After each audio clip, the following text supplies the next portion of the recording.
అమ్మాయిలు హాస్టల్లో వాళ్ళ హాస్టల్ రూమ్స్ లోను వాష్రూమ్స్ లోను 28 హిడెన్ కెమెరాలు పెట్టారంట. గత కొన్ని రోజుల నుంచి కూడా ఆ హిడెన్ కెమెరాల నుంచి డేటా ఒక ల్యాప్టాప్ లోకి ఎప్పటికప్పుడు డేటా తీసుకుంటున్నారంట.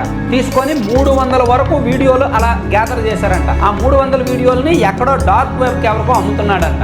ఎంత దారుణం అండి, ఎంత పెద్ద క్రైమ్ అండి. లేడీస్ హాస్టల్లో హిడెన్ కెమెరాలు పెట్టాలి అంటే ఎవరో ఒక అమ్మాయి సపోర్ట్ ఉండాలి కదా. ఒక అమ్మాయి సపోర్ట్ చేసింది, 4th ఇయర్ అమ్మాయి సపోర్ట్ చేసింది. ఆ 4th ఇయర్ అమ్మాయి ద్వారానే కెమెరాలు పెట్టించాడు ఆడు ఎవడో. ఆ అమ్మాయి తాలూకు బాయ్ ఫ్రెండ్ అంటే ఎవడో. ఆ అమ్మాయి తండ్రి ఏమో పొలిటీషియన్. ఇంకా దీన్ని కాపాడడానికి ఒక పొలిటీషియన్ రంగంలోకి దిగడం. ఇంకే పార్టీ కూడా ఉంటాడు, అధికారంలో ఎవరుంటే వాళ్ళే ఉంటారు. వాళ్ళు ఉంటేనే పోలీసుల మీద ఒత్తిడి వస్తుంది. కాలేజీ యాజమాన్యం మీద ఒత్తిడి తీసుకొస్తున్నాడట. విషయం బయటకు వెళ్ళొద్దు, విషయం బయటకు రావద్దు, మీ కాలేజీ ముయ్యించేస్తా అంటున్నాడు. పోలీసుల మీద ఒత్తిడి తీసుకొస్తున్నాడట వాళ్ళ అమ్మాయి పేరు బయటకు రాకూడదు.